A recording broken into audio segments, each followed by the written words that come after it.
This episode of the Nerf Herder Council is brought to you by Audible. Visit audibletrial.com/NHC for your 30-day trial and a free audiobook download.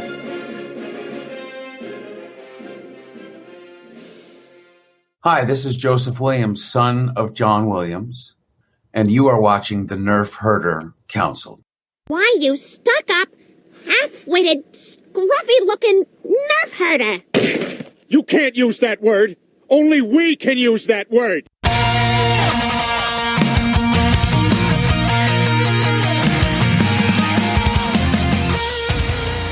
You're tuned in to the Nerf Herder Council, your source for Star Wars opinion, conversation, and debate.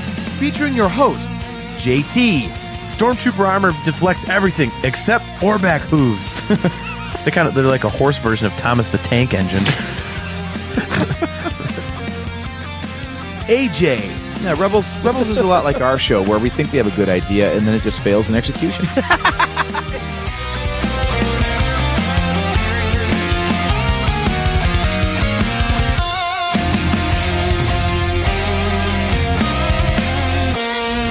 On this episode of the Nerf Herder Council, it's brother versus brother as we go head-to-head on Disney Plus's Kenobi series. JT says it's underrated, AJ says it's overrated. Who presents the more convincing arguments? This is the Nerf Herder Council.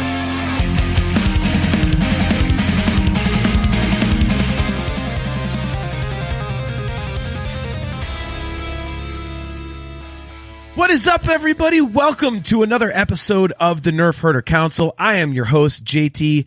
We are live on Facebook and YouTube. We are live at those two fine locations every other Wednesday at 8:15 p.m. Eastern Standard Time. If you are tuned in on YouTube, do not forget to click that like button, click that subscribe button, and smash that notification bell so that you are notified every time we go live. We are brought to you by Audible. Go to audibletrial.com/NHC for your 30-day trial and a free audiobook download. And if you would like to order some customizable Nerf Herder Council swag, just go to shop.nerfherdercouncil.com. Without further ado, let me bring on the biggest Nerf herder that I know. Well, actually, second biggest. I am the biggest Nerf herder in terms of like size and girth. But my brother and my esteemed co-host AJ, what's going on, man? Hey, buddy, what's going on tonight? How you doing? Not too much. So before we get into tonight's topic, which is going to be pretty interesting because it's me and you going head to head, which doesn't usually happen. I'm not sure if we've ever had a episode where we're basically on opposite sides of something like this. You had made a comment on our last episode that Kenobi was overrated, and I was absolutely shocked. So we decided to come at this show from the perspective of I think it's underrated. You think it's overrated. So that is going to be our topic tonight. We're going to be talking about, obviously, Kenobi on Disney Plus.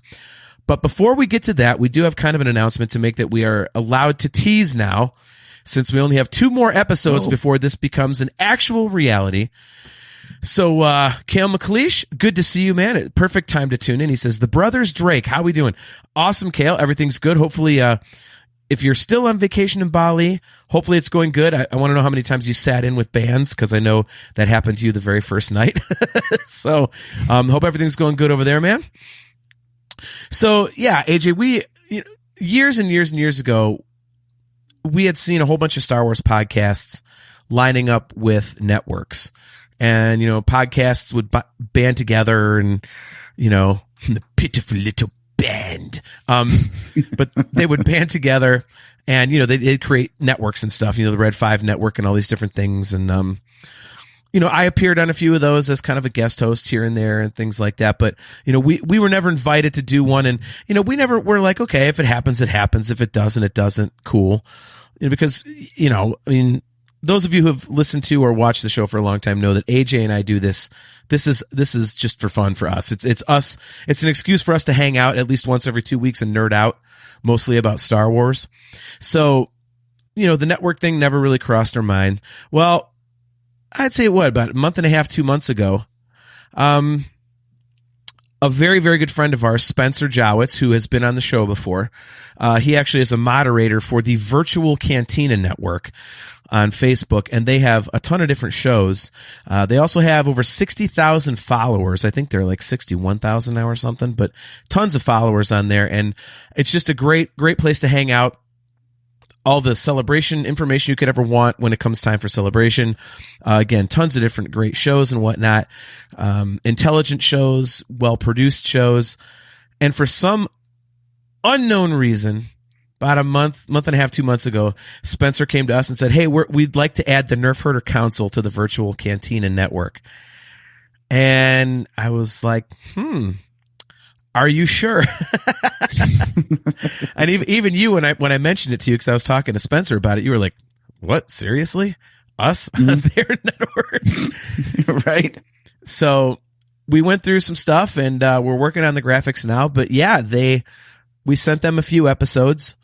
I had a long, kind of Zoom call with their producers and Spencer and stuff, and basically went through what we do and kind of basically said, like, yeah, we'd love to do it. The only caveat to this for us is that we don't want to change our format. We don't want to kind of, if we need to fit into a box for you guys, I would prefer not to, because, we enjoy what we do. I mean, am I wrong, AJ? I don't think I misspoke for us. No, not at all. That was exactly this conversation that we had when you told me about this was, yeah, we got no problem doing a network, but we do our show. You take it or leave it. Yeah. And it was, it was really flattering because they had again watched 3 episodes that I'd sent them, and which I thought kind of represented what we do. There's, some of the more crass stuff, some of the goofy stuff, and the serious stuff, and kind of I tried to give them a good cross section, and they said they really enjoyed it, and they said that it's different from anything that they have on their network, and so they thought it would fit in great, and they don't want us to change anything. They just want us to do our show, and they're being gracious enough to put us on their network, which is going to get us in front of a whole lot more eyes, and it's a pretty cool thing, and for me, AJ, I think it's fun because we joke about it constantly, but it's not really a joke. We're terrible at promoting ourselves, and we also really don't care that we're terrible at promoting ourselves. But it's nice to get a little bit of recognition and to have this opportunity to join an established network. We're going on, this is our 8th year doing this. So, first of all, for one show to be around that long is pretty unheard of. I mean, how many podcasts have we seen come and go throughout our time doing this? And here we are still going, and now we're being asked to join a network that on Facebook has over 60,000 followers. I think it's really cool, and I'm very flattered. I don't know, where do you stand on that? I'm sure you agree, but I think it's a great pairing personally. Like you said, we are unlike anything that they have on the network right now. They have a lot of very well produced, thoughtful, thought provoking shows, and then they're going to have ours. So that's a nice contrast because we're none of those things. I didn't take that drink. And, 60,000 followers on Facebook. I think we can get that at least to 58,000 or so. So, we'll do it. We'll do what we can. No, I'm just kidding. Oh my God, I love it. No, we love doing what we do, and being able to reach more eyeballs with it is just so much the better, because going live was one of our favorite things, right? Like as soon as we had a chat section to bounce off of and get more people involved in the show, the more fun it became for us. So if we've got more eyeballs on the show, that means more people talking. Everybody gets to have a better time. Yeah, I completely agree.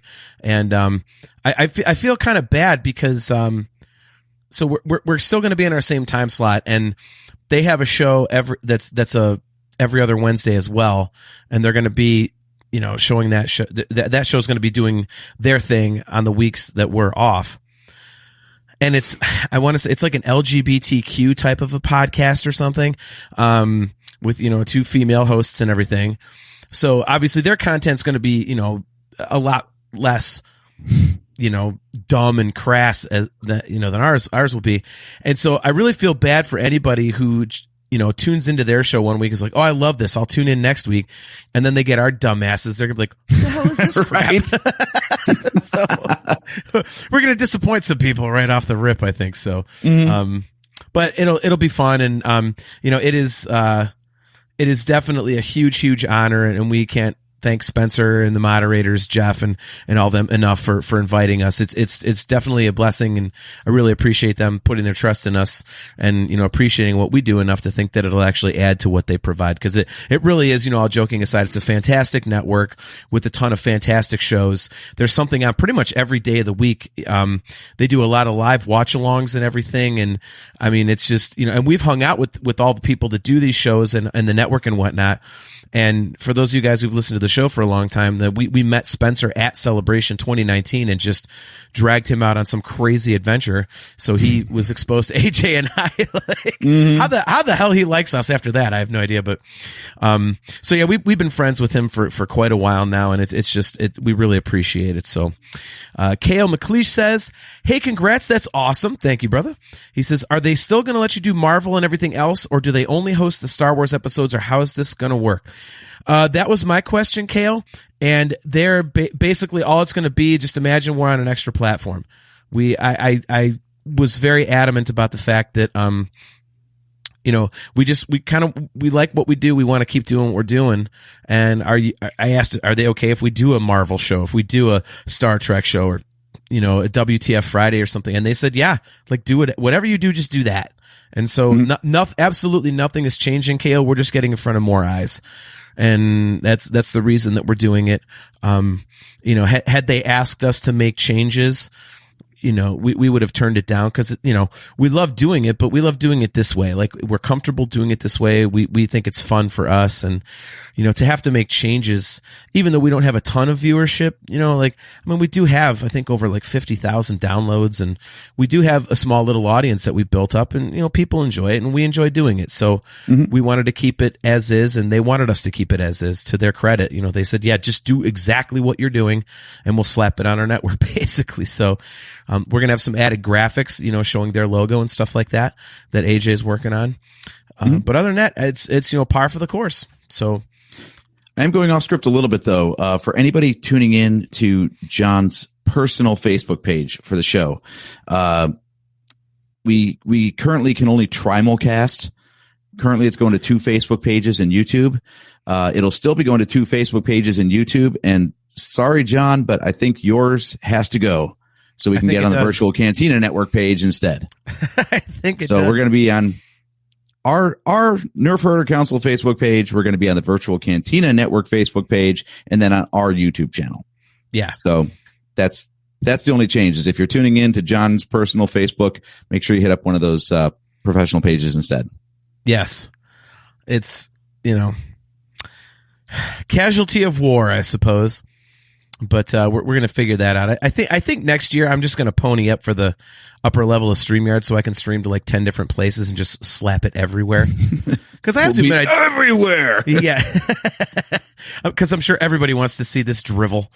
So, but yeah, so that's our announcement. Our first official episode on the Virtual Cantina Network will be on August 30th. So we've got tonight, then we've got in 2 weeks, we are going to basically kind of give our predictions on what we think will be in Ahsoka. We're going to talk a little bit of Ahsoka. And then our first official episode on the Virtual Cantina Network on Wednesday, August 30th, is going to be our reaction to the first 3 episodes of Ahsoka. So it's definitely a Disney Plus centric month here on the Nerf Herder Council. But, obviously thanks again to Spencer and all those guys at the Virtual Cantina Network for inviting us on. So that's going to be good. Since my video is frozen, I forgot to announce that, don't forget, guys, that Shitty Wi-Fi Watch 2023 is in full effect. So if my video fucks up, don't worry, my audio will be fine. And my video will catch up eventually. So I always got to remember to mention that. Still working on fixing that, because apparently, as I said, I think on the last episode, it seems to be just a matter of the building materials in my goddamn house blocking signal. So we'll figure it out. Might be a 300 foot Ethernet cable in my future. So we'll see. Or a hole in your floor. Yeah. Well, yeah. Oh, that's true. I should ask Lockwood to bring a big drill next week. That's an insider. Anyway. All right, so let's get to the topic here tonight. We've rambled long enough, which we are wont to do. There goes the Frozen video. So on the last episode, you had made a comment just in passing. I don't know what the hell we were talking about or how the hell it came up, but you said the Kenobi was overrated. And I never miss a trick to talk shit. Yeah, I was like, excuse me? The hell are you talking about? I said, if anything, I think it's underrated. And as soon as you said that, I just thought, okay, well, there's the next episode. So we are going to be debating the Obi-Wan Kenobi series on Disney Plus here tonight. And AJ is on the side of it being overrated. I'm on the side of it being underrated. And now you did rewatch it, correct? You were in the middle of the last episode or something as we were kind of going live. So I binge watched it on Saturday. I got through all of it. This is a weird night, but we went, full disclosure, AJ and I went to Pantera in Burgestown, Pennsylvania on Friday, and I beat the shit out of myself. I couldn't hold my head up. My neck muscles hurt so bad from headbanging the next day. I couldn't hold my head up. I pulled muscles in both my forearms from air guitaring. I even pulled a muscle in like along my jawline. I didn't know there were even muscles in your cheek down here. So I pulled and I was just, and I was supposed to go see a couple shows my buddies were playing, and I stayed in. And that night I binge watched Kenobi. And I have to tell you, I was very certain of the fact that this show is definitely underrated. I didn't think it was getting enough love. But after binge watching it, like making it basically one big, 4 or 5 hour movie or something like that, 5-hour movie, it is 100% definitely underrated. And that is the way to watch this show. It is to get it because I did it that way, and then I did it again, and I watched it episode by episode in the last couple days, and it is a different feel if you go like episode, okay, I'll wait for a bit, episode for a bit. It's different than if you binge it. And either way, I love it, but binging it, that is the way to go. It just absolutely kicks ass, man. And I don't understand how you can say that it's overrated. I mean, let's start there. Why do you think that this is overrated? Okay, this is going to be an entertaining episode because, to quote Luke Skywalker from The Last Jedi, everything you just said was wrong. Okay. Like even your part about, if you binge it, it's so much better. Like I binged it today, and it not only didn't help, I think it actually exposed more problems. Because at least when you got a week between episodes, your mind's a little fuzzy when you go to the next one. You're like, okay, I got the broad strokes. But when it's fresh in your mind and then you go to the next episode, some stuff stands out well, that doesn't make sense. So, I mean, do you want to go episode by episode, or do you want to talk in broad strokes first? Well, just give your general thoughts. I mean, all right. The first question I had when this show was announced was, why? Oh, God damn it. Why did we need this? Who was clamoring for this? I wanted to know how they were going to take it's like the Rogue One problem, but it's everything we feared about Rogue One to me, where it's we know how it ends. We know everything we need to know after this story is told. So how are they going to make it matter? And really, it's just, that's the thing. It's a series that just maintains the status quo. So nothing can really change from the beginning of episode 1 to the end of episode 6. It's all the same because they couldn't interfere with anything that happened prior to it at the end of episode 3, Revenge of the Sith. And they couldn't interfere with anything that I was about to say episode 4, A New Hope, but Rogue One's in there now. So this entire show takes place in a time frame where the characters can't be any different than where they left off in the last movie and where we pick them up in the next one. So everything just ends up not mattering. There's not even any new side characters introduced. We're oh, that's intriguing. I wonder where that's going to go. No, it just doesn't matter. None of it matters.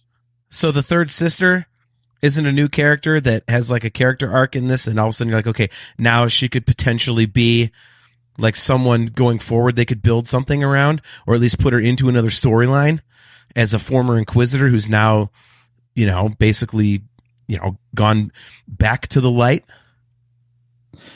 They could. I don't think they will, because frankly, that character was confusing. How? I mean, help me out here. So she had beef with Vader, right? Okay.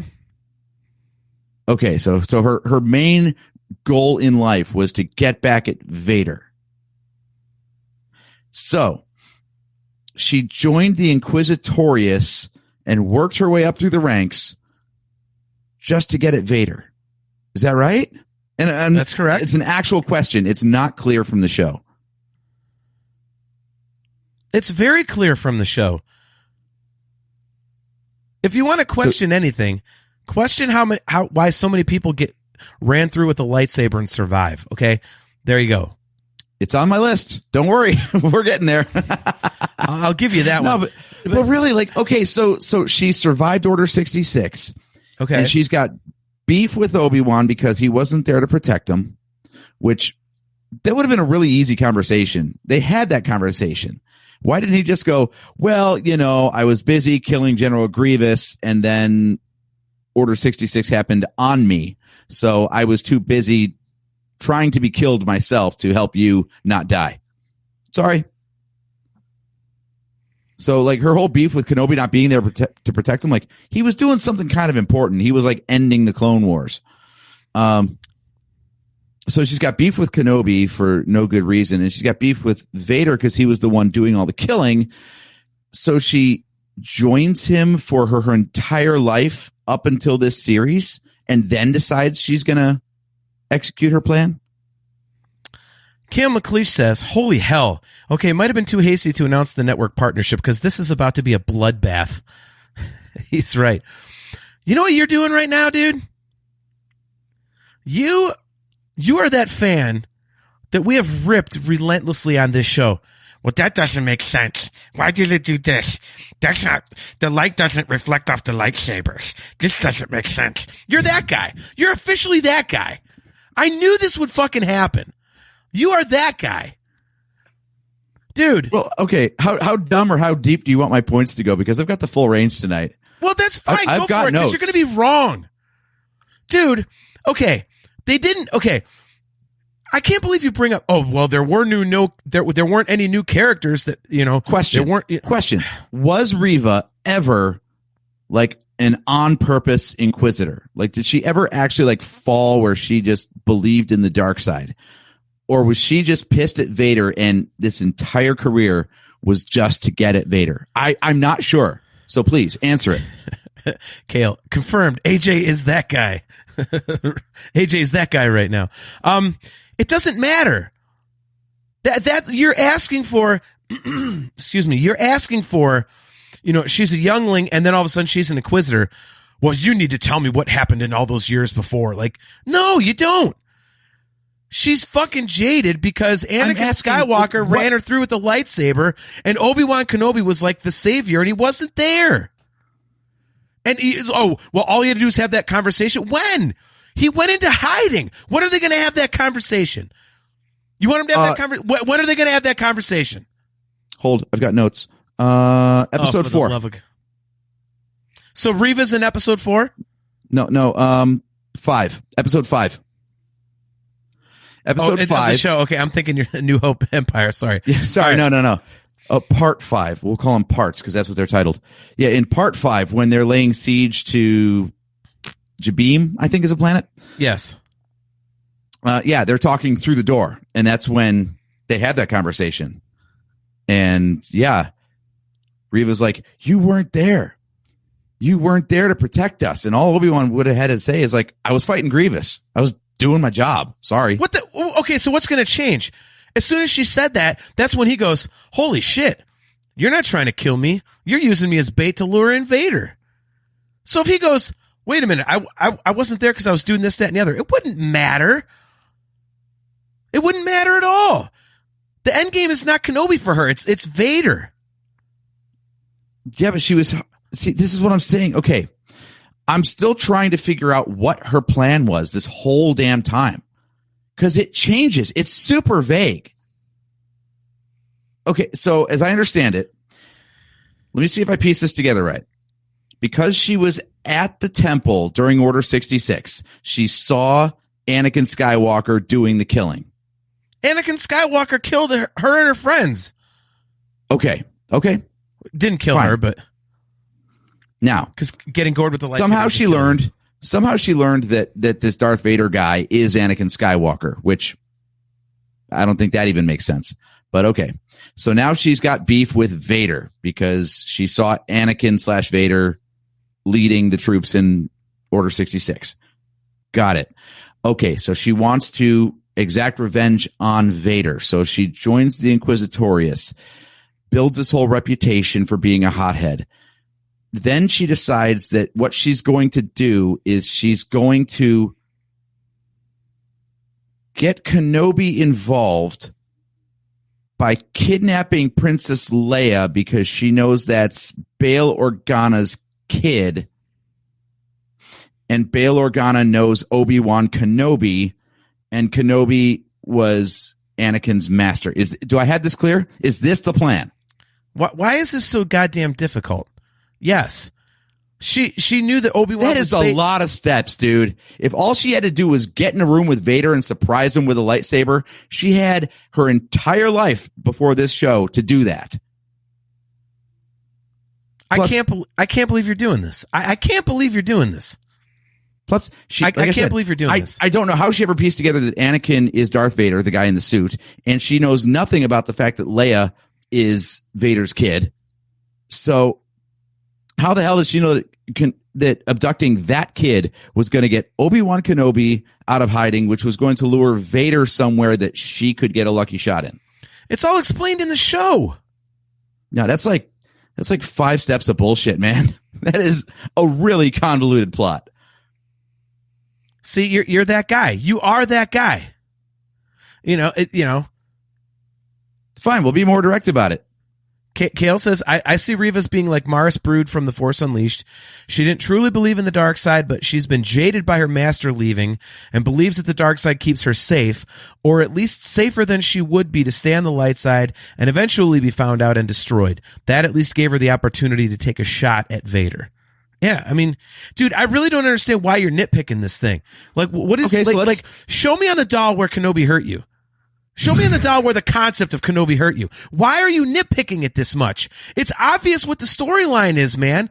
There are a bunch of stories in Star Wars that have all this kind of stuff unexplained when you go into it. Okay? So why this one? Why is this the one that you're choosing to have red ass about? I don't understand. Because it's not the fact that it's not explained. It's the fact that it doesn't make sense. The character itself doesn't make sense. Like, all the other Inquisitors are either bad guys from the start or they're Jedi who turned after Order 66. Okay, got it. Clear as day. But this one hates Vader, so joined Vader to get a shot at Vader later on. Okay, well, don't forget. That's a lot. She didn't die in Order 66. So as a Padawan... And if you want to strip it down even further, in Part 5... Remember that whole conversation you were just talking about where Obi-Wan's like, oh, you're using me as bait. And the whole thing with the flashbacks to like Episode 2 era, like Anakin and Obi-Wan sparring with each other in the temple, is all about, like how to outsmart Vader because he's too aggressive and he could be blinded by like his laser focus, Kale, hey John, hey, we're moving to a new network. Might as well get a new co-host. Nice. Look, Kale's mad at you. He says in all caps, "It makes plenty of sense." AJ, Kale's on it tonight, man. You got him fired up too. Hey, that's fine, man. You knew this was going to happen. This is why we had this show. You're like, oh, you disagree with me, so I'm saying why I disagree. Even in Part 5, right there. So the whole plan is like, she's using Obi-Wan to distract Vader so she can sneak up on him, right? Because all he's going to do is be laser focused on Obi-Wan, and then she's got her opening. Yeah? Yeah. She never attacks Vader while he's distracted by Obi-Wan. Ship gets away with Obi-Wan on it. Then she strolls in and decides to fight him. You do realize that Vader is like the smartest and best. Like, yeah, you know what you do? When he's sitting there using the Force to try to pull the ship back down to the ground, stab him in the back with your friggin' lightsaber. You know? That's a distraction. You really are that guy. You really are that fucking guy. I can't believe it. You are supposed to destroy the Sith, not join them. You are my brother, Anakin. You really are that guy. Oh my God.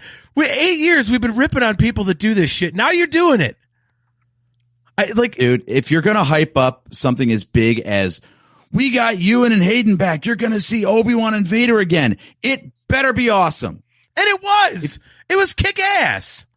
It was unnecessary. It doesn't matter if it's unnecessary.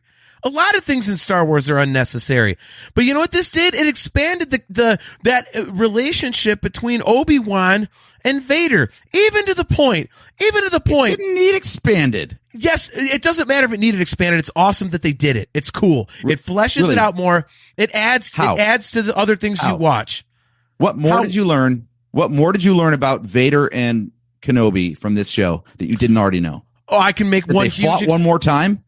And it was, by the way, one of the best lightsaber battles in the history of Star Wars. Fight me on that shit.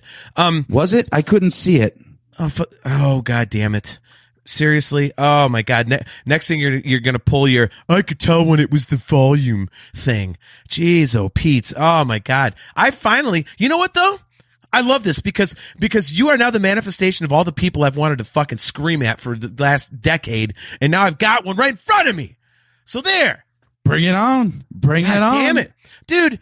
So at the end of the fight, when Obi-Wan walks away, which by the way, is amazing because that's the total Jedi move. I'm not going to kill you.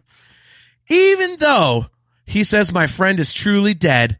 And then they completely explain the line in episode 4 when he goes, whatever, goodbye, Darth.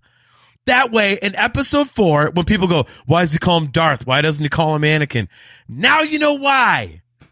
He let go of the Anakin thing and just gave in to he's Vader now. Oh, Nick Hartley, the answer is yes. Nick Hartley says the cure for Star Wars is more Star Wars. Yes, exactly. Yes. Dude, even that, it's stupid. Awesome. It's just stupid. Oh, shut the fuck up. No. How is it stupid? It's one simple line that makes people shut the fuck up about something that happened in episode 4 they've been bitching about ever since they brought Star Wars back after the original trilogy. What's wrong with that? It means that Obi-Wan had 2 chances to end Vader and spare all the trouble he caused the galaxy, and he let him go twice. That's not the Jedi way. The first time I get it, it's his brother and he's traumatized. He's going to leave him there, which also dick move, by the way. You're not going to help him, even though he just got burned alive. You're going to leave him there to fester and probably die.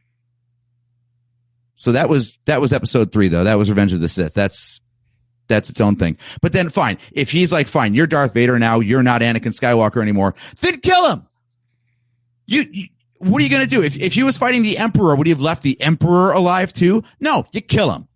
Well, you don't leave the guy alive so he can go torture the galaxy some more. Or we can quote Anakin Skywalker from episode 3. I shouldn't have done that. It's not the Jedi way. And here, Kale McLeish is my new best friend. Not that you haven't been a best friend, Kale, but you know what I mean. Look at this one. I didn't even think about this. Kale says, also, the entire series culminates into why Leia called her son Ben.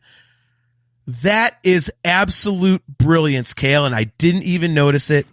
That is fucking brilliance. AJ, just sit the rest of this show out.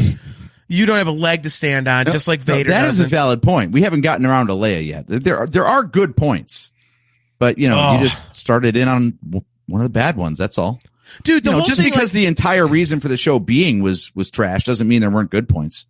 Okay, like I understand that maybe we didn't need it. And dude, full disclosure, you and I have talked about this on the show many times with the novel Kenobi. We're like, what the hell could possibly happen that matters? Well, but they told the story. And God damn it, like, it was supposed to be a 2.5-hour movie. If you don't like this, you definitely wouldn't have liked it in a 2.5-hour movie. Because there would have been stuff cut out. It would have been just a goofy story. Like, then it would have really been pointless. But they had time to flesh this out. They were forced to flesh it out with added stuff and added character, this, that, and the other. And dude, it adds to the character of Obi-Wan. It shows, like, you know, him, you know, getting his power back. It's like he was this beaten down husk of who we knew. Like, there's so many great things about this. And that last episode, man, the ending, after, when he leaves Vader, you know, goodbye Darth, whatever, and Reva, you know, turning back to the light side, and then, you know, I mean, if you don't get all the Star Wars feels when Obi-Wan goes back to Alderaan, I mean, you know, they play Leia's music when he's describing the qualities he got from Padme and Anakin. She got, excuse me.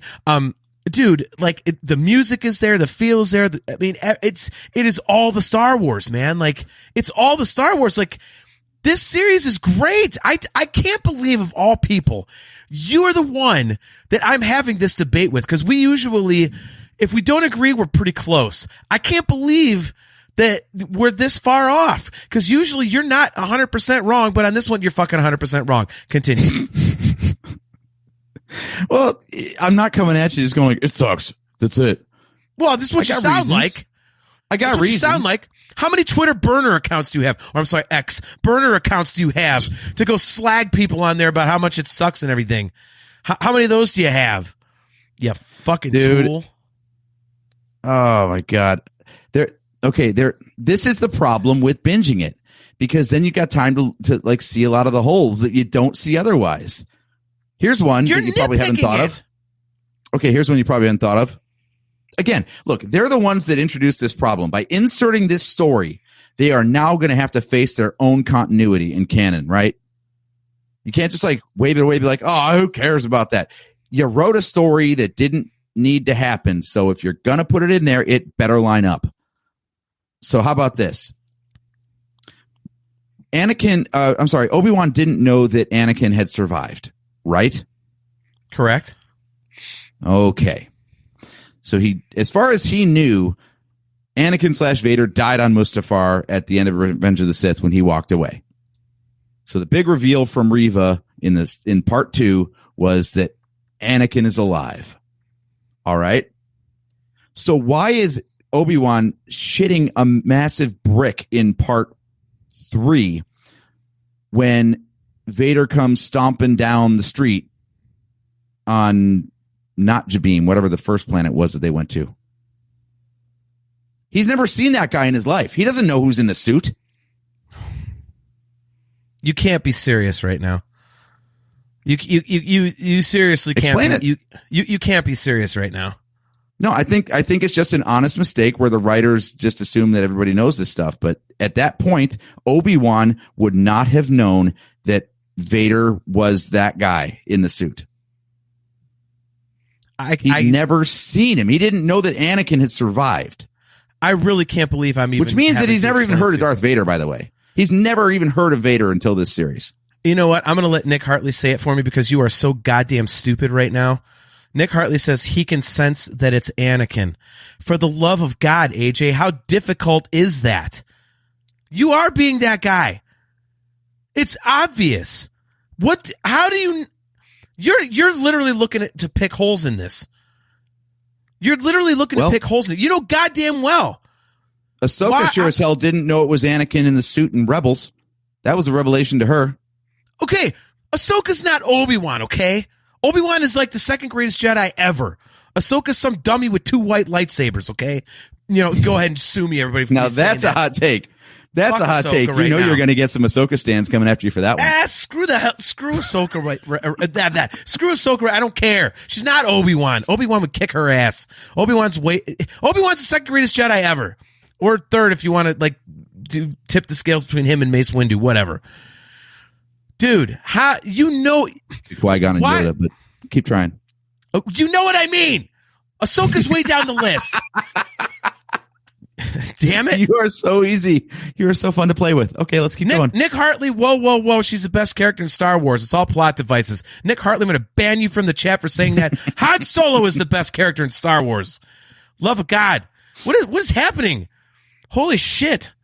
Dude, he senses it's Anakin. Why do you think Vader stopped and went, whoop? He sensed Obi-Wan. Why does this even need to be explained? You knew that as soon as it happened on the show. You knew it. So why are you nitpicking it?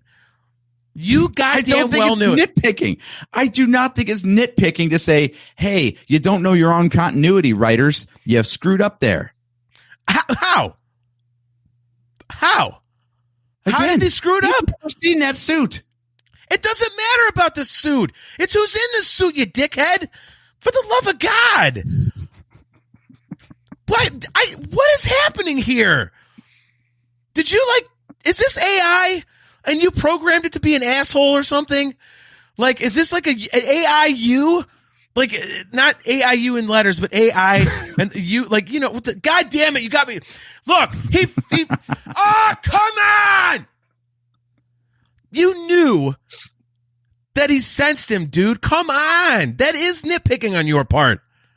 That's total nitpicking on your part. You goddamn well know that they sensed each other. They did it in episode 4. I mean, Christ's sakes. Yeah, and I think episode 4 makes more sense without this show.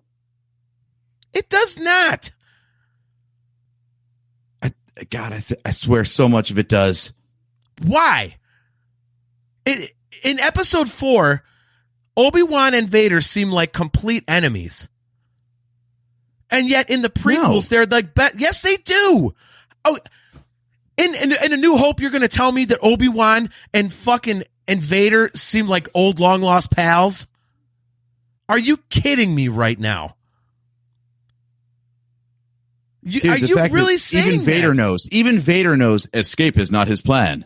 Like, he's not there to fight. He's there to distract. Okay. Which makes Vader all the dumber because all the shit that he pulled in episode 4 was done in this series. So it's happened twice to him now. Just like Obi-Wan is stupid because he left him alive at the end of Revenge of the Sith and he leaves him alive at the end of this show. They keep repeating the same mistakes. They're not repeating the same mistakes if this show doesn't exist. Dude, I really don't understand what you're not seeing. You are willingly trying to dislike this show. I'm going to say it again. Show me on the doll where the Obi-Wan Kenobi series on Disney Plus touched you. Like, why? I get it. Like, do we need the story? No. But it's the same thing everybody said about Solo, and yet you and I love Solo. And didn't that enhance? I'm trying to figure out what the difference is. I really am, because it comes down to execution somehow, and that's where I don't understand where it's coming from. But something just never hit about this show for me, and when I rewatch it, it hits even less. Oh my God. And yes, I will harp on the fact that everything is so friggin' dark. I couldn't see crap. Well, cranked up the brightness to full. I'm like, why are these sets so flat and like without light at all? They got to fight at night on barren flat rocks that have like no visual interest. Yeah. The lightsaber combat itself might be good, but the way it was shot was it was physically hard to see. I will give you that, because when I rewatched the final episode tonight, we were in the living room, and even with the blinds shut, it was still like any kind of light behind us was like, it was really difficult to see. Mm-hmm. But when I binged it on Saturday, I was down in the man cave like late at night, so it was dark, so I could see fine. But you're not wrong on that. So,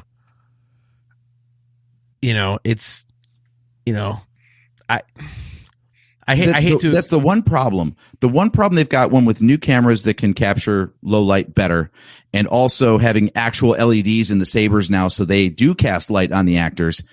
They're playing a lot more with that instead of like in the olden days where they had to light the crap out of the set regardless, because otherwise nothing would be captured in the shot.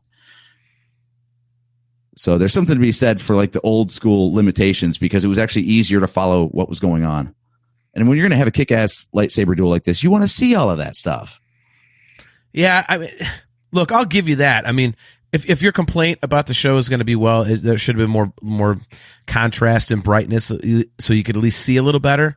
Okay, fine. But your other stuff is just, oh my God.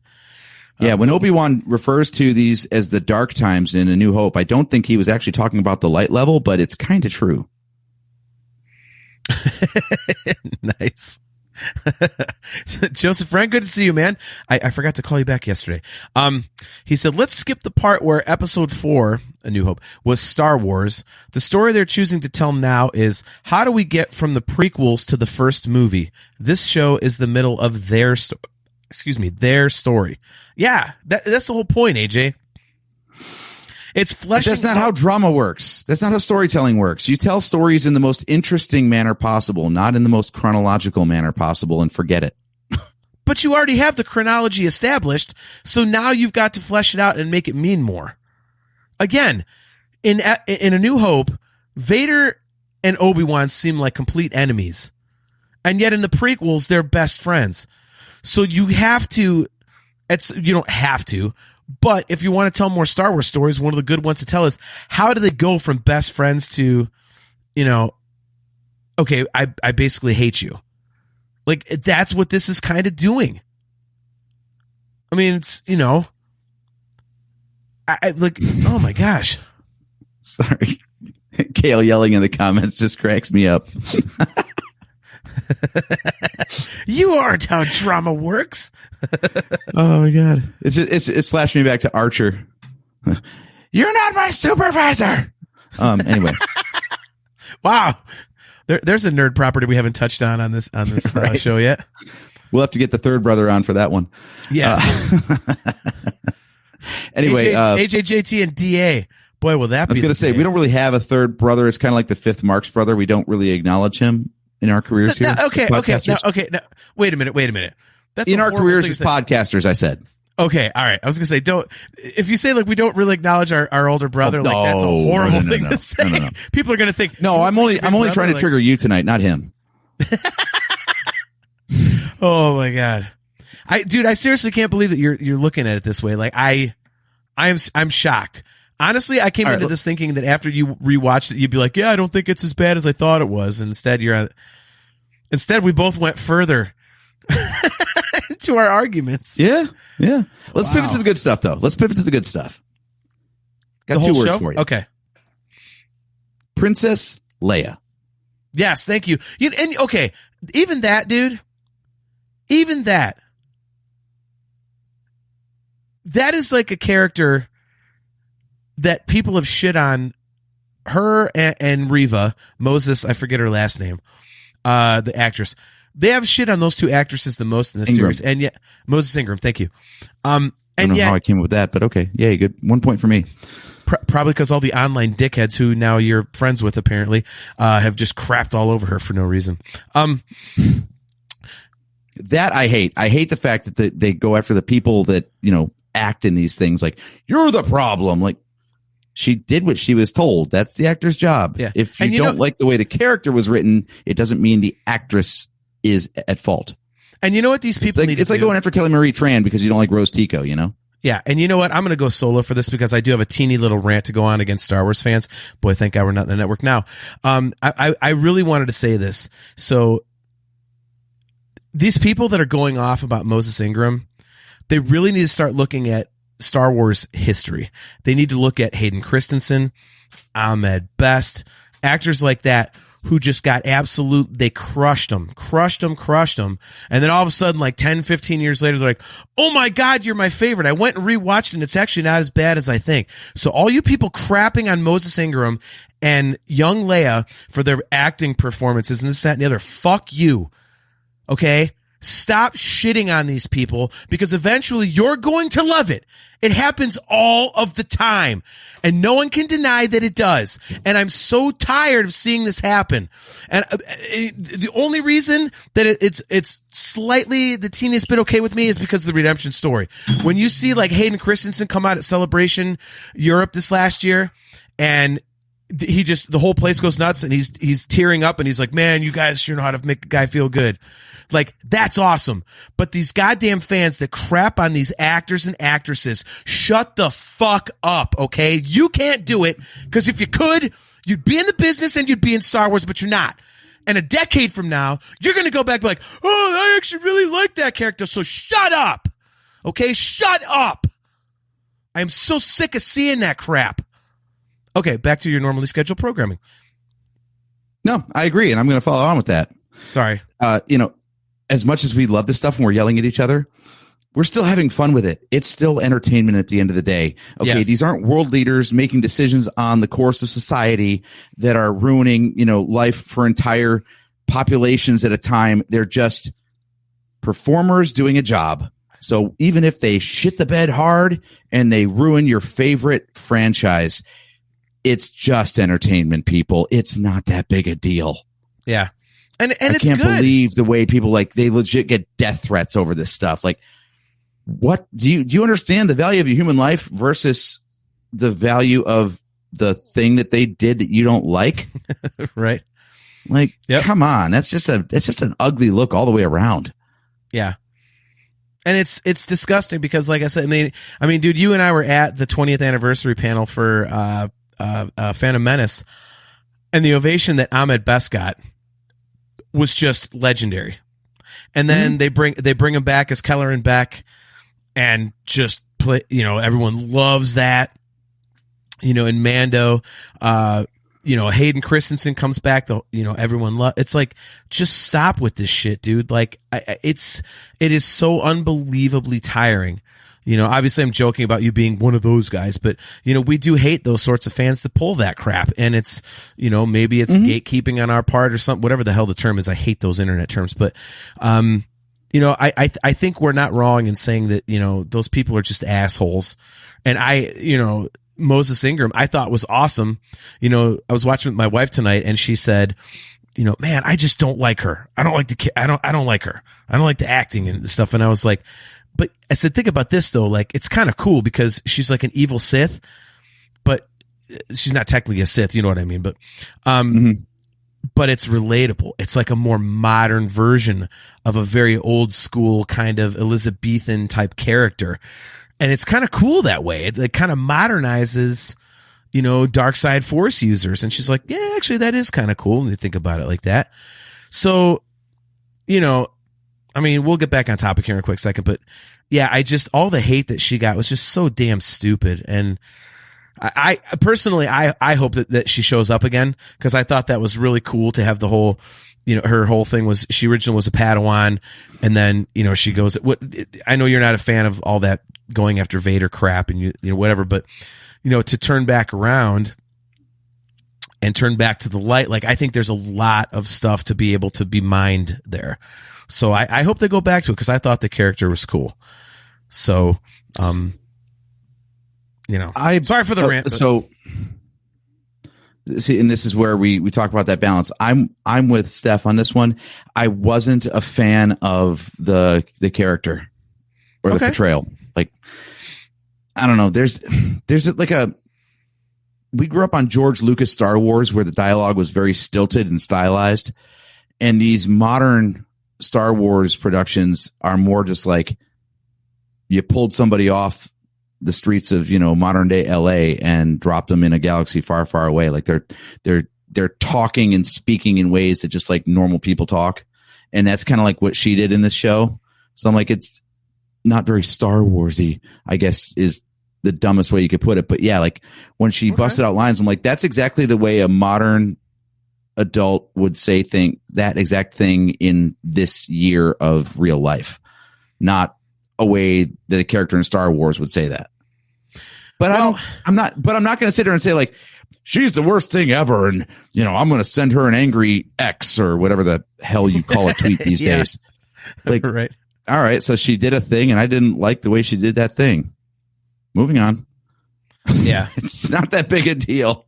Yeah, I mean, to your point about like the dialogue and stuff like that, I don't mind it, because when I think of Star Wars dialogue trying to be too modern, to where I go, like, when I notice it, I think back to the opening scene of The Last Jedi, which I love The Last Jedi, obviously, but the whole like, mom joke and, I'll hold, and like, that was like, okay, that's a little too out of the realm of, this did not feel like that to me.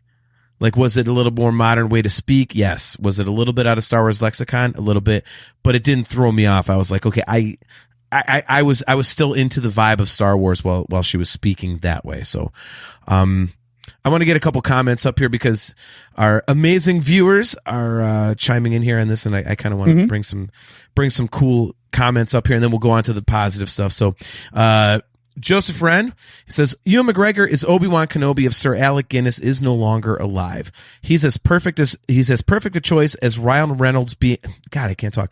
He's as perfect a choice as Ryan Reynolds being Deadpool.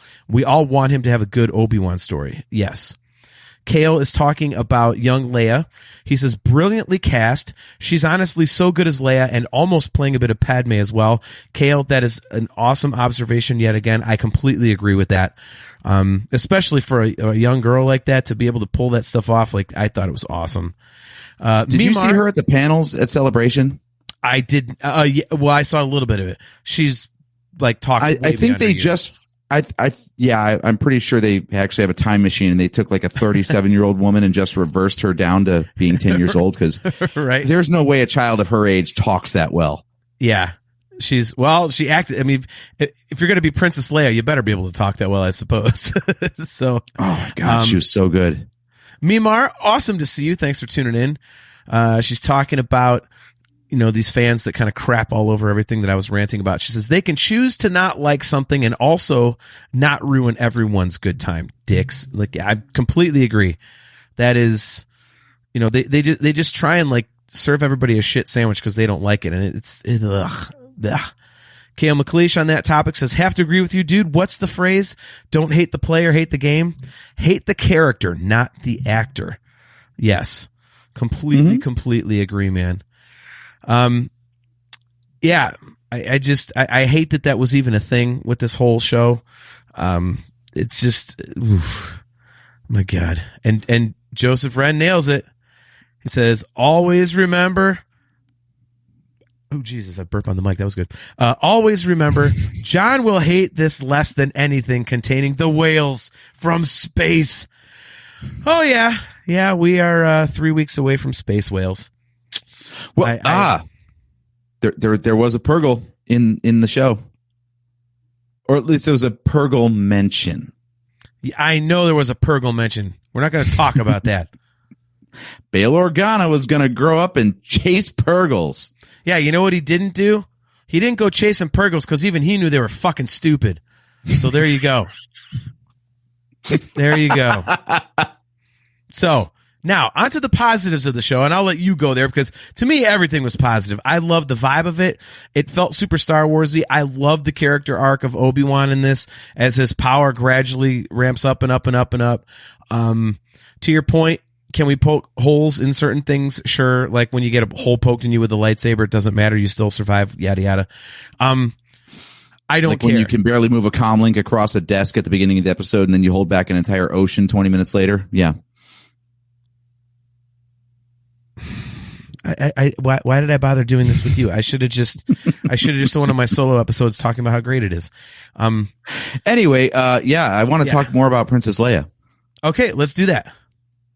So obviously, like, I think the acting was fantastic, but I mean, remember when the show first debuted, and one of the big questions we all had was, okay, how we knew that Obi-Wan was going to get off of Tatooine. So, okay, what could possibly get Obi-Wan to come out of hiding? And for them to pluck Princess Leia out of nowhere, like, I don't know who called that, because no one we talked to had any idea that was going to be happening. Yep. So to have her in the show at all was a stroke of genius. I love that. Well, I mean, and the way they wrote the character, I thought was just spot on. Amazing stuff. I completely agree. And, as you said, you think that this show is pointless. Well, if you're going to give it a point, what better way to give it a point than, because if it's just like Obi-Wan is on Tatooine and he's just going to go rescue some random person we don't know, then you could go, okay, who really cares? What is this really doing? It's just showing Obi-Wan's still a hero. You can't do that. But because it's Leia, that gives it purpose. So there's your answer to, so, and I totally agree on the acting and whatnot. I know a lot of people don't. I thought it was great. I mean, first of all, I'm not expecting, Sir Laurence Olivier from a 10-year-old kid in these things. You know what I mean? And I just thought that it was great. It was, she, if nothing else, she definitely had that Leia energy to her. That spunk and that attitude and that defiance. And it was great. And, again, when you're thinking, okay, well, it's Obi-Wan Kenobi's story, like what is going to matter? You just nailed it. Oh, I know. Let's bring in Princess Leia. You're like, holy shit. Wow. Okay. So now the emotional stakes are way up there. And, you said earlier, we know how it's going to turn out. Well, yeah, we knew how it was going to turn out with Solo and with Rogue One and stuff like that. So it's all down to the writing to make you care and make you give a shit and make it make sense and make it matter. And they did that with this show. It was like, and Leia was a huge part of that. Like it even added to the Leia character when you see her, that's why she's so much more regal and so much more refined when we see her in A New Hope, as opposed to Luke, who's still just a farm boy because he hasn't had the life experiences that Leia's had. And it's cool to see that, so, I agree with you, man. The Leia thing was awesome. Yeah. And I like the through line of her constantly treating droids like people. And, it starts off with her cousin, like ridiculing her for that. And, she gets a good one liner in on him about like, why do you treat lower life forms so politely? She's like, oh, then I guess I don't have to treat you very politely then. Yeah. Which was awesome. But that was cool to show like she's got that compassionate side to her and also this insightfulness and empathy. And then even in the first episode, when Obi-Wan tries to refuse Bail, Bail calls him like, oh my God, Leia's been kidnapped. We need your help. And he's like, well, I got Luke over here though, man. And he's like, screw you. Leia means just as much, and you know it.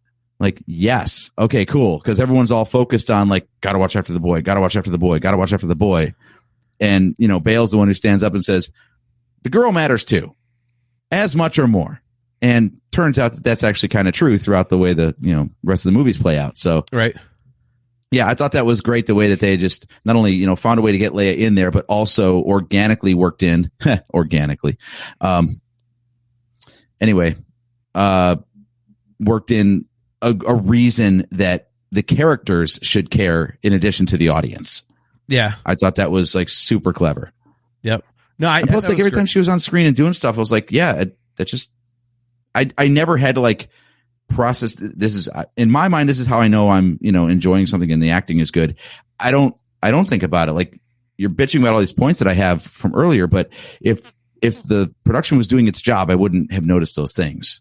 We've talked about this before where we can point out plot holes and stuff and we just don't care because it's just that good. In this, the plot holes and all these things did bother me because the rest of it wasn't. But like when Leia's on screen and she's delivering her lines, I'm just along for it. I'm not going like, is she believable that she would grow up into Carrie Fisher? Are they really the same character? No, it's Leia. It's just Leia through and through. All right. I mean, I disagree with the other parts, but yeah, I mean, it is Leia. And to your point about the surprise of it all, like that was, I know when I watched the first episode and, cause you had watched it before I did.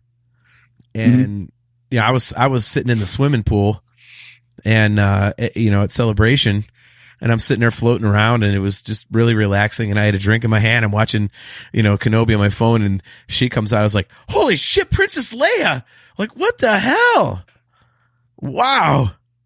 The other awesome thing about putting her in this show, again, if she hasn't been blacklisted because of fan response, now they've got a young Leia that if they do choose to revisit these characters in a few years, they've got a young Leia that will age up in time with the shows.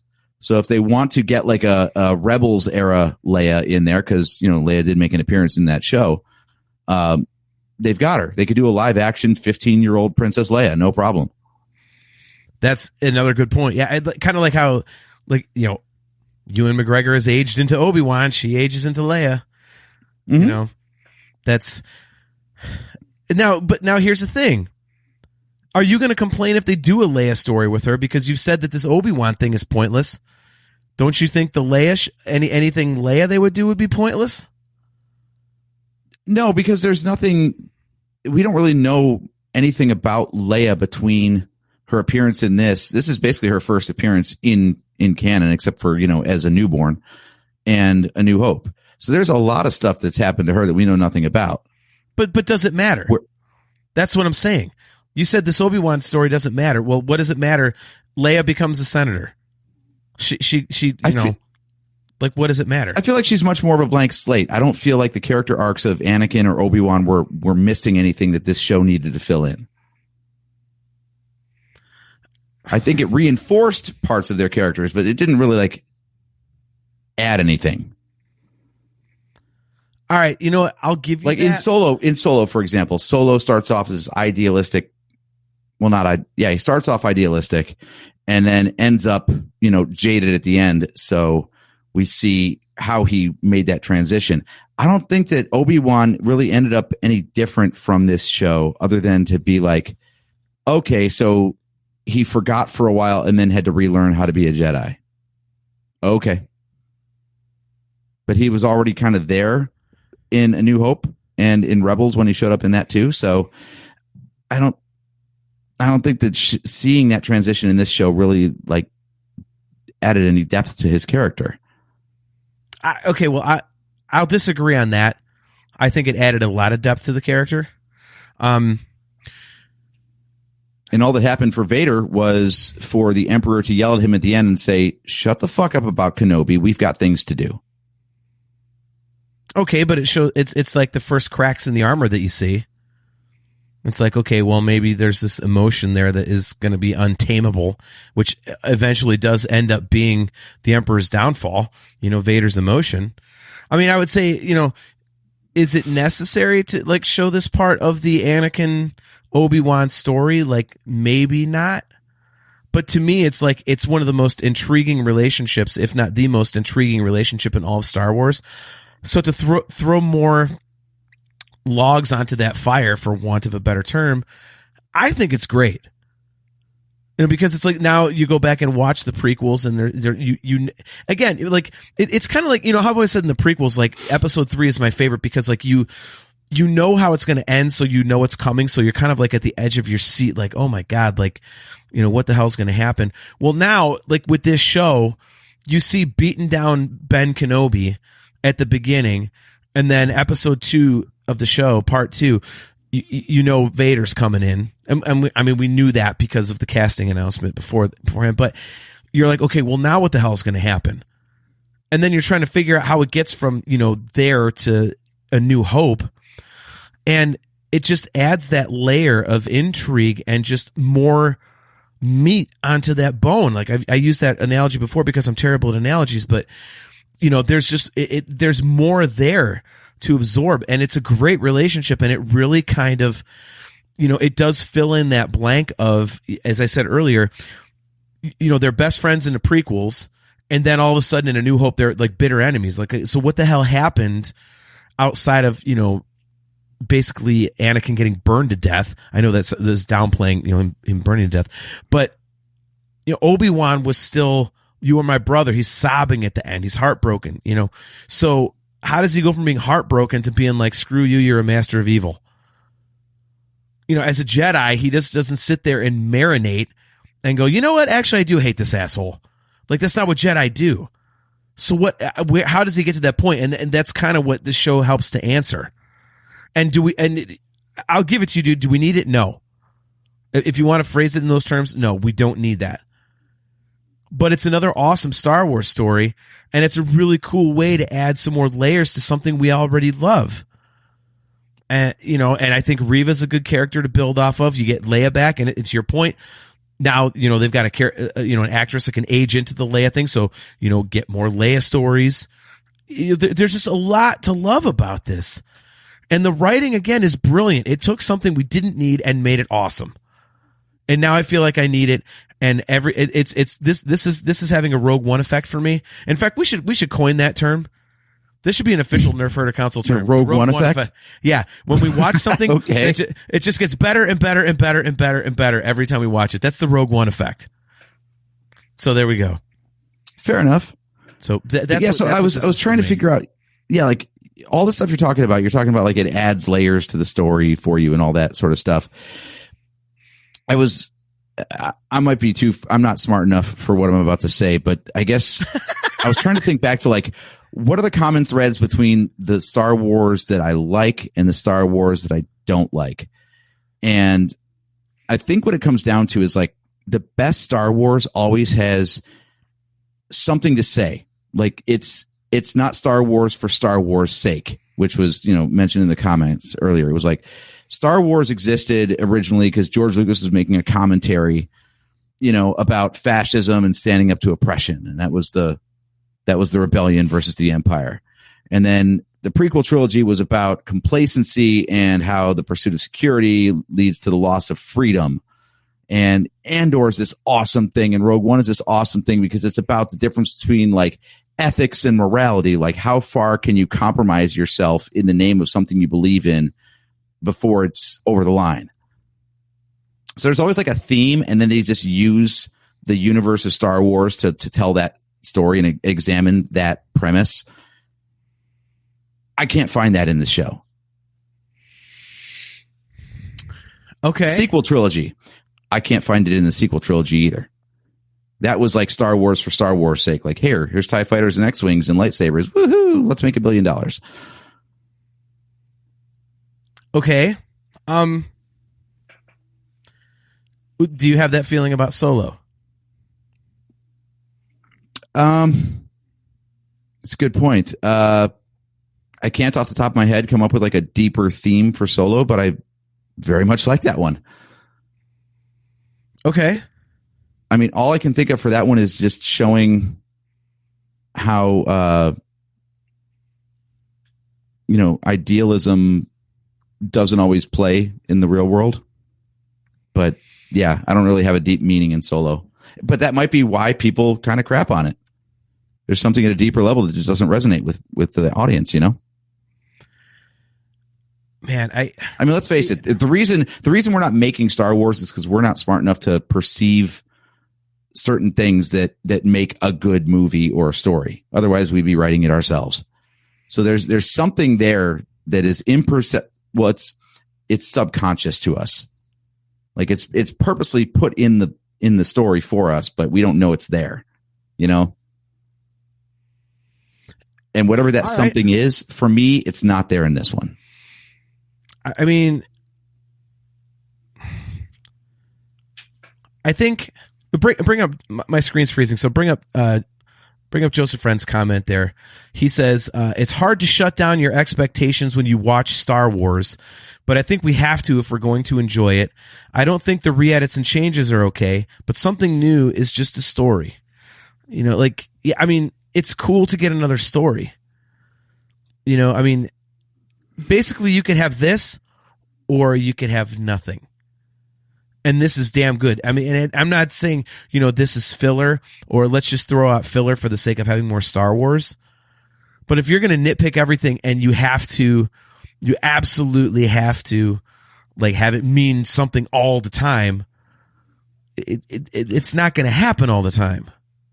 I don't think it has to be like out in front, like to where the audience perceives it. But I think that's where a lot of these things start from. And then the writing blossoms from there. I think this started from, like Solo was just, okay, we're going to show you how Han Solo came to be the guy that you met in A New Hope. And then this was supposed to be the next in that series if it had continued as a movie. And this was going to be, I guess, explaining how Obi-Wan got from the guy you saw in Revenge of the Sith to being the guy you saw in A New Hope. Yeah. Mm-hmm. I don't feel like there was really a mystery there. But again, Solo, using Solo as kind of like the litmus test, like there wasn't a need there either. But it still was, it was awesome and it was fun. And that's what we want out of Star Wars. And it's like you get to see more of the characters that you love. And I joke all the time about if they could just make a movie with Han Solo and the Millennium Falcon driving around and kicking ass, like for 2.5 hours, I'd buy it. Everyone else would hate it, but I'd be like, hell yeah, dude. It's Han Solo and the Falcon up your ass. Like, I would love it. But legitimately, you cannot do something like that.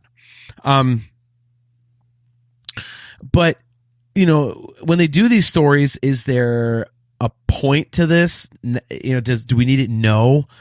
But is it awesome to see more of the characters we love? Yes. And it's not just them running around kicking ass.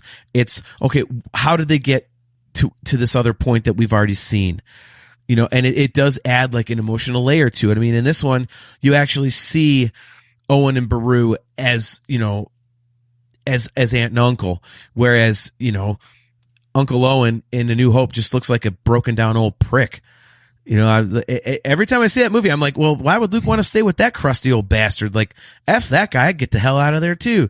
Well, in this one, you kind of see that he is trying to be a father figure. Like, he actually does care. He does love Luke. You know what I mean? Like, so you get that added, thing there. And, the whole thing at the end where, Leia's rescued, but then Obi-Wan's like, holy crap, Luke, like the importance of the children, like, comes into play. Like, okay, it wasn't just Episode 3 ends, Luke goes off with Obi-Wan, Leia goes off with Bail Organa, and nothing happens until A New Hope. They just sit there in beautiful harmony and nothing. No, it's like, it's cool. It's kind of like, okay, well, it makes their journey to get to that movie, it makes that mean more. Like, there were trials and tribulations. I hate using typical terms like that, but there were hurdles and hardships and trials and tribulations along the way. It wasn't just this smooth, easy road. Like, they were hunted. The Jedi were hunted. Where do you come down on Joe's comment here about everything Luke in this show is filler? It's the only piece you can cut and throw away. I think he might be right on that.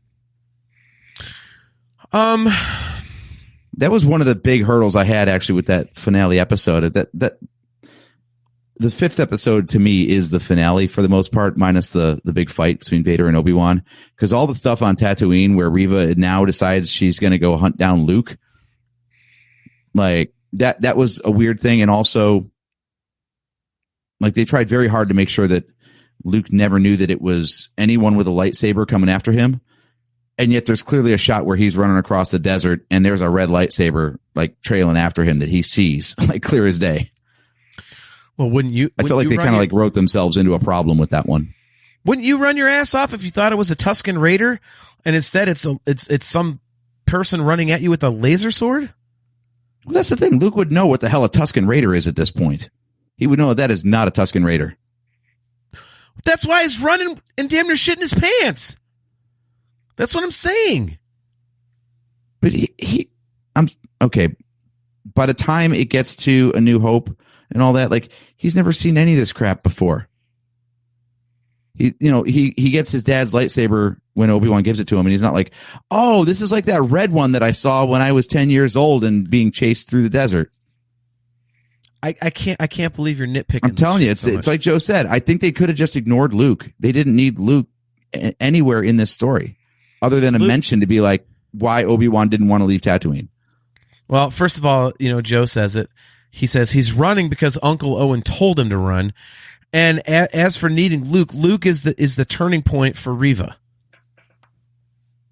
Reva is going to get her revenge somehow. And so she's going to kill, This is why I should have finished the last episode, because now I'm trying to remember. She's Did Vader know about Luke at this point? No. Because it's not really revenge on Vader if she's just going to go kill his son and he doesn't know he's even got one. No. But Bail Organa says, she finds the smashed message disc in the sand after she gets run through, and it's Bail Organa saying knows about the children. So she's like, okay, Leia, there's another one, and it's on Tatooine. And again, now I'm even more confused.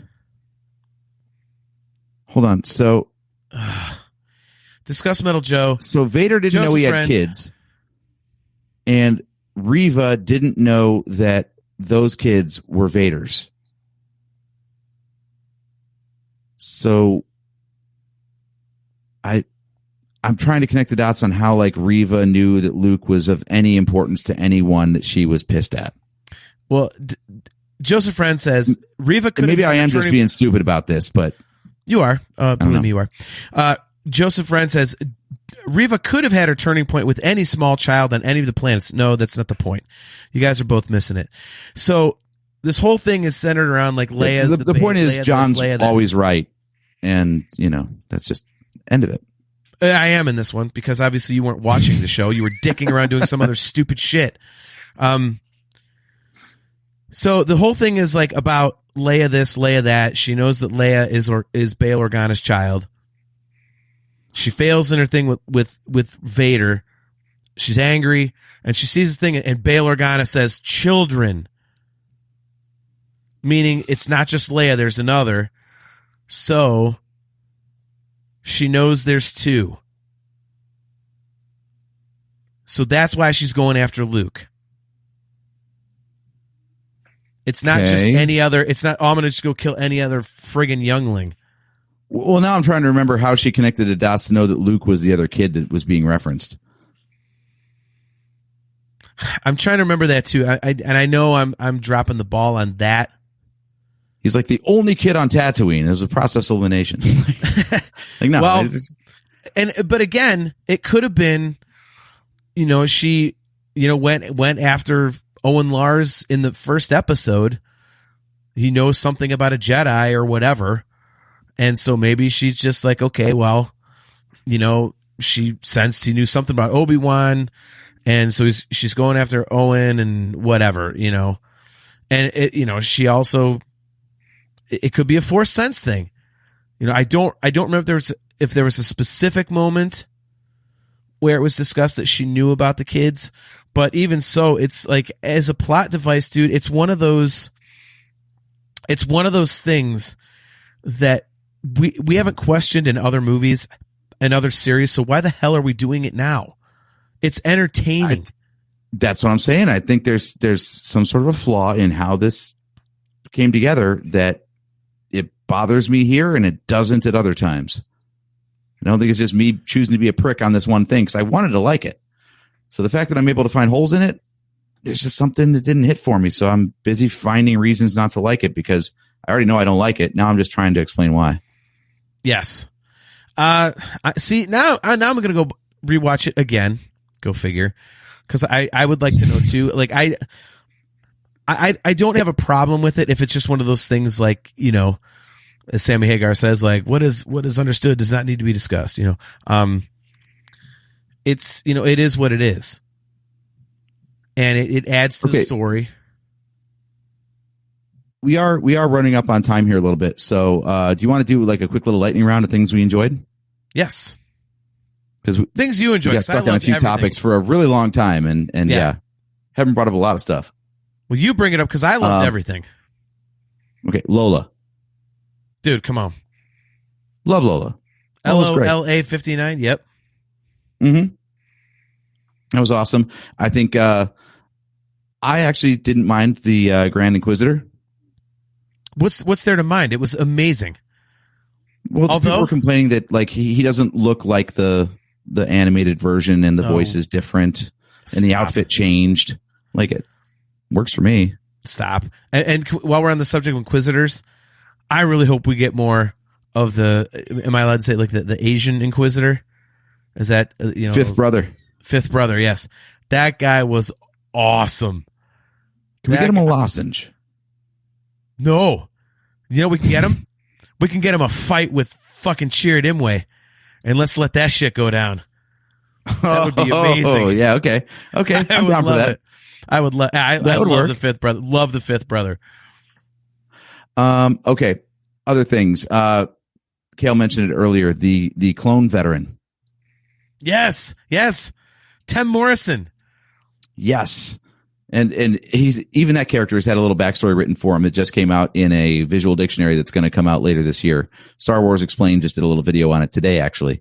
And this clone was apparently at Order 66. He was at Christophsis, and he was at Umbara, which, if you remember Clone Wars, that's like one of the most tragic arcs there is, when it's clones versus clones, because the Jedi General turns to the dark side and convinces both sides that the other side is the enemy wearing friendly armor. Oh, so God. Yeah, so basically this guy had the ultimate shit life, and now he's just an old decrepit vet on the streets of Dayun, whatever. Dayun, yeah. Dayu, there you go, Dayu. Yeah. Yeah, so that was cool. The Tem cameo was definitely awesome. Yep.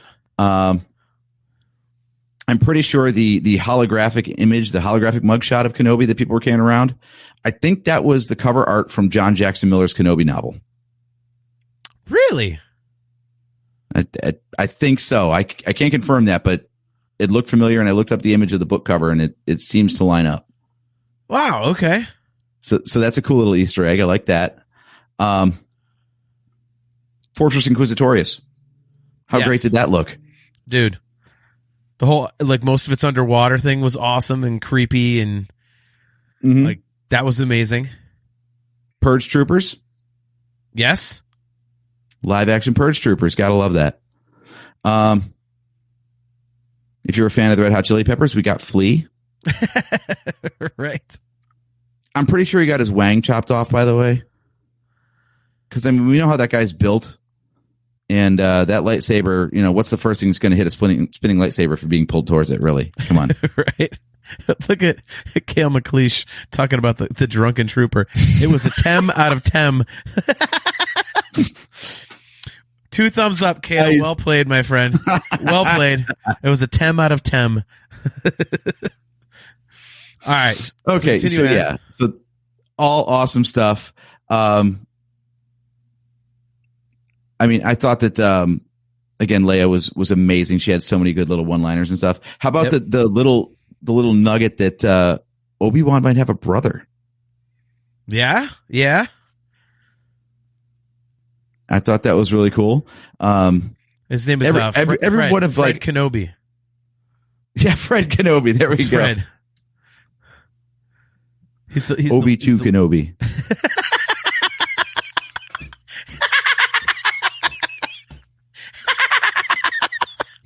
That's exactly it.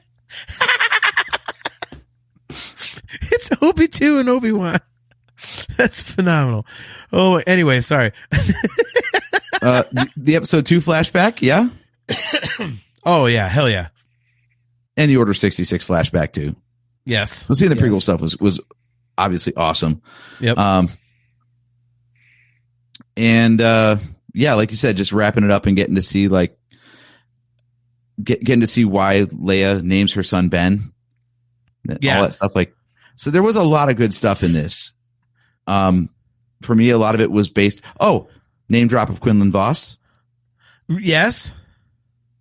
Yeah. So we got some good lore stuff. The main thrust of the whole thing was Obi-Wan versus Vader. And I'm like, that's the part I like the least. No, that was awesome. That was the ultimate display of him getting his force powers back, like not being buried alive and just dominating Vader again. It was just, and dude, 2 things you left out that were amazing. Come on. When he meets Luke, hello there. I mean, we got a hello there. You got to have it. And it was at the perfect time. And dude, come on. You can't tell me you weren't waiting for the whole damn series for some goddamn Qui-Gon Jinn. And I forgot about that. Yes. Dude, Qui-Gon Jinn, come on. Yes. Oh my gosh. Okay. Dude, oh my gosh. I'm telling you, I just loved every bit of it. It was I mean, to your point, is there goofy stuff and everything? Haja, I forget who the actor is, but he's a comedian and whatever, and he seemed like a comedian throughout. But then he got serious in the last few episodes, and it was pretty cool. It was kind of a turn for him, which I thought was cool. For me, I just love the vibe of the whole thing. Again, it was cool to me when I watched it piece by piece when it came out, but binging it the other night, as one giant movie, it was just there's an emotion to it that felt so old school Star Wars. And I mean, dude, you know what? The ultimate positive to this thing, Ewan McGregor as Obi-Wan. That guy, they could just give me more Ewan as Obi-Wan for years, and I'll lap it all up, dude. It's like, I think like I would have to really think about this, but because of Ewan McGregor, Obi-Wan Kenobi might be my second favorite Star Wars character. Like I just that portrayal and beefing that character up and just the way that he's like such this amazing Jedi, but so humanized now is just absolutely fantastic for me. And I just love the way he does it. And this whole thing of, you know, he cut himself off from the Force. He couldn't do squat if he wanted to, you know, at the beginning of the show. And then he kind of gets back into it, all of a sudden, like the power comes back. He like, you know, just absolutely starts feeling it flowing again. It's just awesome to me. It feels right. It feels great. You're right. It's a story we did not need, but I love that we got it because it beefs up something I already love. It's so freaking cool, dude. You know, it's like, do I already have a shitload of Cleveland Browns clothes? Yeah. Do I need more Browns clothes? No. But when I get a new hoodie and I throw that hoodie on over top my other Browns clothes, it feels like I'm even more of a Cleveland Browns fan. And I love that. You know what I mean? Like, it's amazing. It's absolutely amazing. And I just had such a great time with it. Cale McLeish, he says, I want more of the training flashbacks. Yeah. I mean, totally. I mean, that in and of itself was totally worth it. And the way that they actually made it, apply to the story, the way they wrote that, you know, that was cool. Yeah. That whole episode where they went cutting back and forth. Yeah. There's just so much to love about this show. And again, I really liked it when I first saw it. Now I think it might be my favorite, even over Mando. Wow. Okay, that's huge. There's a difference between like I liked it and it's better than Mandalorian. Yeah, and you know what? Holy crap! Yeah, James Lever. I'm not even gonna bother with Jimmy. You stupid asshole. Dude, like I get it's only 6 episodes, so it's hard to compare against Mandalorian, which is like 24. But there's, and again, it also could be, as you say, the you know, the member berries thing might be coming into play for me. But man, there's so much feel, and it just feels like Star Wars to me. And honestly, I'm glad that the fans were complete idiots. The fans that shit on Solo and wouldn't go see it in the theater, because they're the reason that this didn't get made into a movie. Because that would have been like 2.5 hours long, 2 hours and 15 minutes. And I think we would have lost out on a lot of great stuff. And I think it would feel rushed if you cut out, you know, the additional 2.5, 3 hours that we got in the TV series. So I'm actually glad that this got turned into a television series, because I think it works out way better that way. So I would love to know what that script would have looked like for that movie, to see like what they would have chosen to keep versus cut. Yeah. This is an interesting question from Gizmo here. Says the Kenobi book, I assume the John Jackson Miller one, which is Legends now. I think this series effectively replaces that. The Kenobi book would be great for season 2. Maybe. I did actually read that book, Gizmo. The short version is that basically he's got to save a town without ever showing that he's a Jedi. So he's trying to like lay low, but still do the Jedi thing, which is kind of interesting. Like, how many different ways can Obi-Wan use the Force, but not let anybody know that he's using the Force, kind of a thing. Right. And the lightsaber never comes out, that kind of stuff. And he kind of gets the thing going with a woman too, which is fun. You know, I mean, hell, if he's going to really be living discreetly, dude needs to get laid. Okay. the Jedi celibacy thing has got to go out the window. Dude has got to start pulling. Well, if he's one of the only Jedi, and, you know, technically there's really not a Jedi code to live by. I mean, he has to technically, but like, what is, you know, Qui-Gon Jinn going to bitch him out or something? Like, Obi-Wan, you can't be doing that. Like, F you, dude. I'm stuck in the middle of the desert doing nothing for the next 18 years. I'm going to go hook up, dude. Like, okay. Yeah, that's actually a good point with Qui-Gon though. So I don't know. You think like maybe after the show wrapped and, Qui-Gon's sitting there talking with Obi-Wan again. He's like, the hell did you do with that kid anyway, man? Like, I told you to raise him and now look at him. Look at him. He's sucking off the Emperor's teat. What are you doing? You got the kid burned alive and now he's like torturing the galaxy. That is not what I had in mind, dude.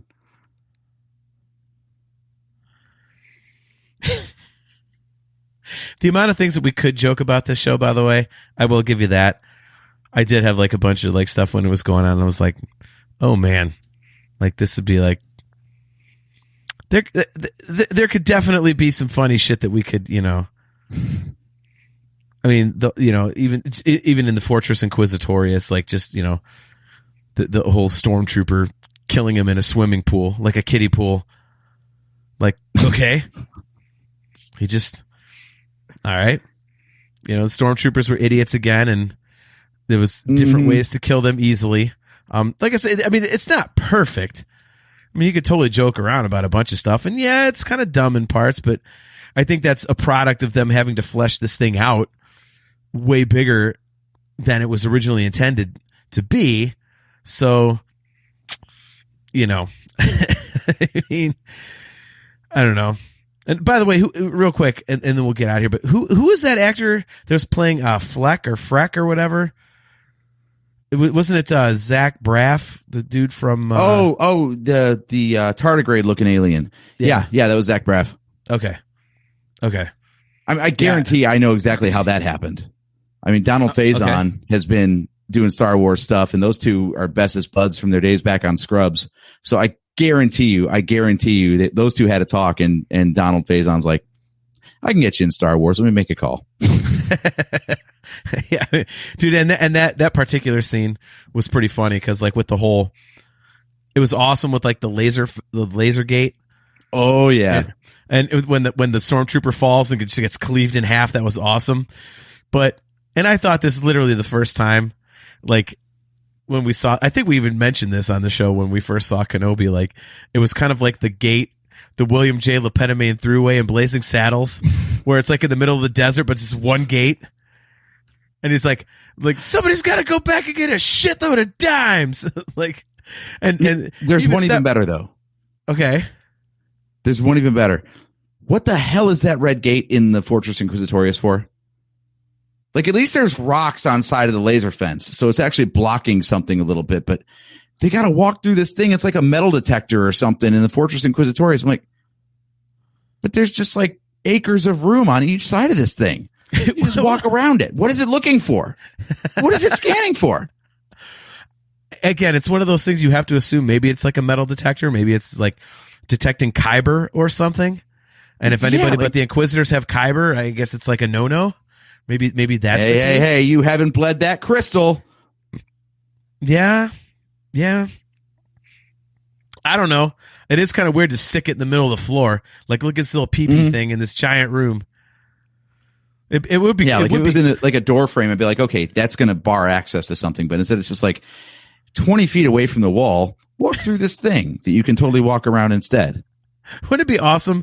Like when what's her name? Like I forget her name, but the spy, when she's like bitching out the security guy, like Tala. When she's bitching out the security guy, you see some guy come up behind her, kind of like look over, like in the distance behind her, look over his shoulder, like he's supposed to go through the thing, and kind of like look over his shoulder, kind of like look around, like as there, and he just goes and like runs around the thing. You see him in the background right. running around it.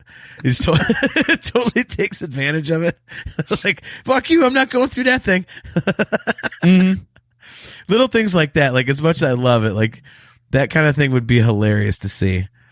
Like, just like these goofy little things. But yeah, dude, I am really surprised that you did not enjoy it. Well, at least you might have enjoyed it, but you sure nitpicked the crap out of it, which I would have never expected. This is going to be something that you and I are going to be yelling at each other about for a long time. I can tell. It's going to be one of those things. I feel like if I could interview the writers, they could probably rationalize all the stuff. It's just, I'm sure the story does make sense. It just didn't come through the screen for me. Okay. I mean, it totally did for me. I went into this going like, like the Obi-Wan Kenobi book, Gizmo. Gizmo says it's a fantastic book. He loves the Obi-Wan Kenobi book. You said John Jackson Miller's the. Yep. Did I get the name right? Yeah. So and now it's Legends, and I just never cared. I was like, okay, what the hell possibly could we need to know about Obi-Wan? And then they announced this. I was like, all right, well, I'll watch it because it's Obi-Wan. But again, I was thinking, what the hell do I need this for?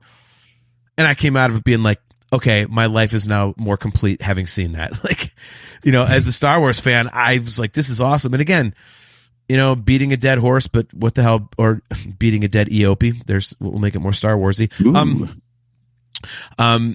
Dude, binging it was a whole different experience for me, and that's what really tipped me over the edge. Like when I watched it in one big chunk, I think I got the emotion and the feel of it a lot more watching it in one big pile. Because there wasn't breaks between it for me to, a week break to kind of like get over what I had seen. No, it's just like one after another, these things hit. And, it was fantastic, dude. And it was very old school in the feel for me. It looked old school, which was awesome. And I had a blast with it. And like I say, I think this is my favorite of the shows. It's concise. It's to the point. And that ending, dude. I mean, just that ending is just so good. The Vader Obi-Wan fight, and then you've got, when Obi-Wan flies back to Alderaan, and him talking to Leia and explaining her character traits with the Leia music playing, and then you see Qui-Gon and all this kind of stuff. Like, Obi-Wan meets Luke, and you get the hello there. Like, the ending is, I mean, even just that is completely worth it. So I love it, dude. I love it. And I'm a huge fan, and you and I are going to be battling about this for a long time to come, I'm quite sure. Until you come around to my way of thinking, because as you said earlier in the show, I'm always right, and that's true. So. Yeah. So well said. Yeah. I agree with that entirely. Thank you. See, this is how social media works. If you yell at somebody enough with your opinion, they'll eventually just agree with you. That's the purpose of social media. Mm-hmm. So, real quick before we get out of here, we do have want to reiterate two very quick show announcements. Obviously, we started off the show mentioning that we are going to become a member of the Virtual Cantina Network. Our first episode with them will be on Thursday, August 30th. So we will be doing the exact same show. Wednesday. Wednesday, August 30th. Sorry. Wednesday. Yeah. 125. 125. So look, Kale says, I'm maybe going to have to go back and watch Kenobi today. And Mimar says, sheesh, John. Well, now I'm going to have to go binge rewatch it. Mimar, do it. And next time you're in here and commenting, tell me what you think when you watch it as a big chunk. It's so much better doing it that way. But so we are going to be a member of the Virtual Cantina Network. Our first episode as a member of that network will be on Wednesday. Thank you, AJ. August 30th. Show is going to be completely the same. It's just going to be an added platform for us and more eyes on the show. So nothing's changing content-wise or anything. I'll still be, spewing correct opinions while AJ's just a dumbass over there. And second show note before we get out of here, just want to remind you guys real quick, fuck Purgles, they suck. All right, so with that having been said, thanks for tuning in to another episode of the Nerf Herder Council. Guys, again, can't thank you guys enough for being in the chat. Kale, Gizmo, Mimar, even my butthead buddy Jimmy. Great to see all you guys. Joseph Wren, awesome talking to you, man. Thank you, everyone. If you are watching on YouTube on a replay, thanks for tuning into a replay. And if you have not subscribed to the channel, click the like button, click the subscribe button, and smash that notification bell so that you are notified every time we go live. AJ has made some incredible designs at shop.nerfherdercouncil.com. You can get any one of, I believe, AJ, 4 logos?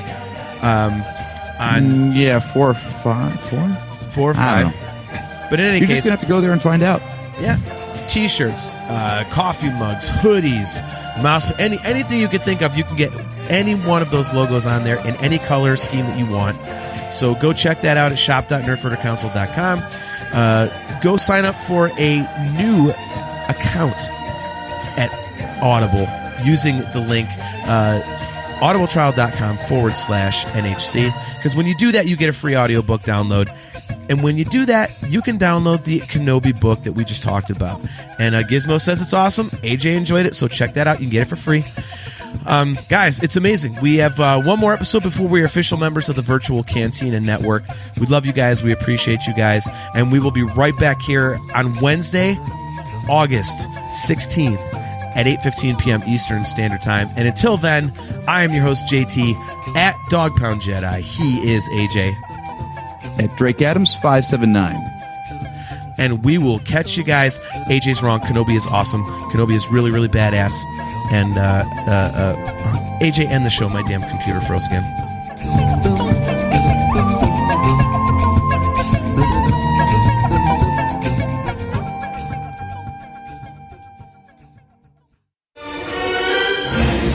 This bucket of bolts is never gonna get us past that blockade. This bucket's got a few surprises left in her. Plus, me and Chewie are on it. Ain't that right, Chewie? Hell yeah, you my nerf herder. You my nerf herder.